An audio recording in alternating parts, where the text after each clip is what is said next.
नमस्कार। पुनरुत्थान विद्यापीठ में आप सबका स्वागत है। मैं इंद्रुमती काटकरे। आज 17 अप्रैल रविवार, प्रश्नोत्तर का दिन। पिछले सप्ताह में जितने भी प्रश्न आए उनमें से आज 4 गुरुकुल के संदर्भ में और 3 ज्ञान सागर महाप्रकल्प के संबंध में हमने चयनित किए हैं।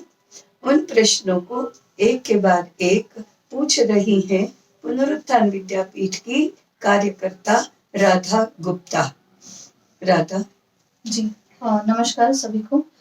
पहला प्रश्न गुरुकुल शुरू करे से है संदीप राकावत जी का। आदरणीय आचार्य जी, सादर प्रणाम। राष्ट्रीय शिक्षक का निर्माण किसको करना होगा? स्वयं प्रेरणा होगी अथवा किसी राष्ट्रीय विचार की शिक्षा संस्थान के माध्यम से यह होगा? दोनों बातें आवश्यक हैं। राष्ट्रीय शिक्षा के विचार को लेकर जो शिक्षा संस्था चलती है या शैक्षिक संगठन भी चलते हैं, उन्होंने तो इसकी योजना बनानी ही चाहिए राष्ट्रीय शिक्षक तैयार करने की। परंतु केवल संस्था शिक्षक निर्माण करने की योजना करेगी तो वह एक ही पक्ष होगा। दूसरा पक्ष है जिस शिक्षक को तैयार होना है उसकी स्वयं प्रेरणा ही सबसे अधिक महत्वपूर्ण है। उसकी अपनी अंतर की इच्छा नहीं है राष्ट्रीय शिक्षक बनने की, तो शिक्षा संस्था या योजना या संगठन कुछ नहीं कर सकता। संस्था या संगठन अनुकूलता निर्माण करता है। इच्छा आकांक्षा शिक्षक की अपनी होनी चाहिए। इसलिए स्वयं प्रेरणा प्रथम महत्वपूर्ण पक्ष है और उसके लिए अनुकूलता निर्माण करना ये दूसरा पक्ष है। दोनों मिलकर यह काम हो सकता है। अगला प्रश्न मिलन सिंह यादव का है। सादर नमस्कार। गुरुकुल शुरू करने के लिए कम से कम कितने छात्र और कितने शिक्षक होने चाहिए? संख्यात्मक संदर्भ में विचार करना और व्यवस्था करना ये आज की यांत्रिक व्यवस्था का ही एक उदाहरण है। कम से कम एक शिक्षक और एक छात्र मिलकर गुरुकुल शुरू हो सकता है। धीरे धीरे छात्रों की संख्या बढ़ती जाती है, शिक्षकों की भी संख्या बढ़ती जाती है। तो शुरू करने के लिए तो एक छात्र एक शिक्षक पर्याप्त है और अधिक बढ़ते बढ़ते वो 10,000 तक भी पहुंचती है, ऐसा हमारा शिक्षा का इतिहास कहता है। अगला प्रश्न निखिल शर्मा जी का है। नमस्कार। जैसा कि आपने शिक्षक के दायित्व और उसके सामर्थ्यवान होने पर बल दिया है, शिक्षक दायित्वों और उसमें किस प्रकार का सामर्थ्य होना चाहिए इसके बारे में बताइए। सबसे पहली बात है शिक्षक का राष्ट्रीय विचार का होना। मैं भारतीय हूँ, इसका गौरव होना और भारतीयता क्या है यह समझना और उसके प्रतिष्ठा के लिए कार्य करने की इच्छा होना, ये पहली बात है। दूसरा, शिक्षक को ज्ञानवान होना चाहिए। ज्ञान की परंपरा ही गुरुकुल परंपरा है। केवल भावना से काम नहीं चलता, केवल वातावरण से या साधन सामग्री से काम नहीं चलता। भावना के साथ साथ ज्ञानवान होना बहुत जरूरी है। इसलिए शिक्षक बुद्धिमान होना चाहिए, उस बुद्धि से उसने ज्ञान अर्जित किया हुआ होना चाहिए। उस ज्ञान का विनियोग कैसे करना, इसकी व्यावहारिक बुद्धि उसमें होनी चाहिए। दायित्व बोध 2-3 बातों में प्रकट होता है। एक, मुझे ज्ञान परंपरा को चलाना है, उसको टूटने नहीं देना है, खंडित नहीं होने देना है, ये बात उसके मन में पहले बैठी हुई होनी चाहिए। मुझे इस शिक्षा का, इस ज्ञान का विनियोग समाज के लिए, सृष्टि के लिए, सबके कल्याण के लिए कर सके, ऐसे छात्रों का निर्माण करना है। ये दूसरी स्पष्टता दायित्व बोध के नाम से उसमें होनी चाहिए। तीसरी, ज्ञान निष्ठा होनी चाहिए। ज्ञान को अपने उच्च पद से, श्रेष्ठत्व से कभी भी नीचे नहीं गिरने देना, इसके लिए प्रतिबद्धता होना, ये दायित्व बोध का तीसरा आयाम है। और चौथा, मेरा ज्ञान सेवा के लिए ही है। समाज की सेवा, धर्म और संस्कृति की सेवा, और उसके माध्यम से राष्ट्र देवता की सेवा, ये मेरा कार्य है। ऐसा दायित्व बोध उस शिक्षक में होना चाहिए। अगला प्रश्न प्रणाम युवराज दुबे जी का है। प्रणाम, गुरुकुल में छात्रों का प्रवेश किस आयु में होना चाहिए?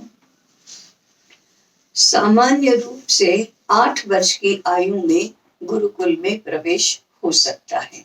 8 वर्ष तक घर में अच्छे संस्कार और अच्छा मन तैयार करने के बाद वह योग्यता प्राप्त करता है। ऐसे योग्यता प्राप्त छात्रों का 8 वर्ष की आयु में गुरुकुल में प्रवेश हो सकता है। अगला प्रश्न है ज्ञान सागर महाप्रकल्प से अभिषेक मिश्रा जी का। प्रणाम, ज्ञान सागर महाप्रकल्प के कार्य में हम कैसे सहभागी हो सकते हैं? जो भी कार्य में सहभागी होना चाहता है उन सब का स्वागत है।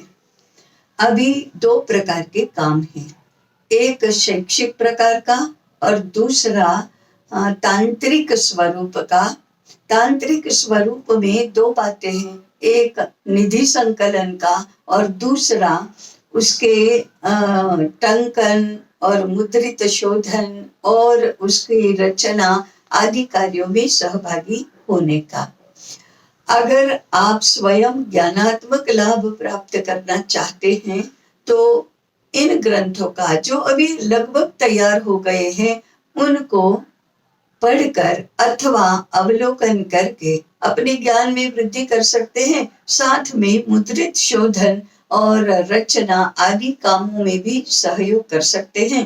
परंतु इन दोनों कामों के लिए आपको यहाँ आना होगा। आप आने की इच्छा रखते हैं तो आपका स्वागत है, परंतु आने की अनुकूलता नहीं है और अपने स्थान से आप सहयोगी होना चाहते हैं तो निधि संकलन का काम सर्वाधिक महत्वपूर्ण है। ज्ञान सागर के ग्रंथों का प्रकाशन करने के लिए विद्यापीठ के सारे कार्यकर्ता अभी निधि संकलन के काम में जुटे हैं। आप उस काम में अपने ही स्थान पर रहकर जुट सकते हैं और इस प्रकार से उसके प्रकाशन में सहभागी बन सकते हैं। अगला प्रश्न जितेंद्र शर्मा जी का। प्रणाम, ज्ञान सागर महाप्रकल्प के ग्रंथों का चयन किस आधार पर हुआ है? 2-3 आधार हैं। एक, भारतीय विचार अपने ज्ञान क्षेत्र में ओतप्रोत होना, इस आधार पर प्रस्तुति युगानुकूल होना।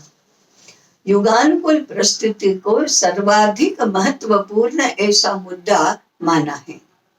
दूसरा है, सर्व स्तरों पर शिक्षा की व्यवस्था भारतीयता के आधार पर होनी चाहिए। इसलिए गर्भावस्था से वृद्धावस्था तक की शिक्षा को मुख्य मुद्दा बनाया गया है और इन सभी विषयों के ग्रंथ ये संपूर्ण जीवन को ध्यान में रखकर किया गया है। और इस प्रकार से तीसरा मुद्दा है, व्यक्ति से लेकर समस्त राष्ट्र के जीवन के, व्यक्ति जीवन और राष्ट्र जीवन के भारतीयता के आधार पर निर्माण की दृष्टि से इन ग्रंथों को तैयार किया गया है। अब अंतिम प्रश्न है प्रवीण दीक्षित जी का। नमस्कार, ज्ञान सागर महाप्रकल्प में कौन कौन सी भाषाओं से ग्रंथ अनुदित हुए हैं? भारत की लगभग सभी भाषाओं से।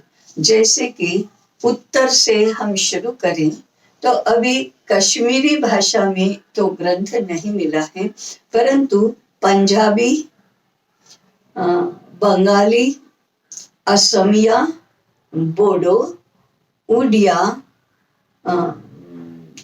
तेलुगु, तमिल, कन्नड़, मलयालम, मराठी, गुजराती, इतनी भाषाओं से अनुवाद हुआ है। साथ में अंग्रेजी से और संस्कृत से ग्रंथों का अनुवाद हुआ है।